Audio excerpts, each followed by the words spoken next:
How to download and install Bumble on iPhone. Ready to meet new people with Bumble?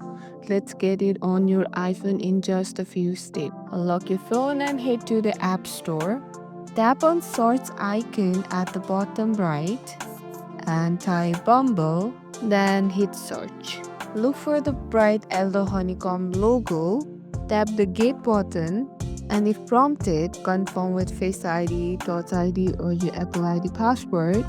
The download will start immediately. Once installed, tap Open. Bumble will launch and you will see the welcome screen. Now you can sign up using your phone number, Apple ID, or Facebook account, whichever is easiest for you. And that's it. Bumble is installed and ready on your phone.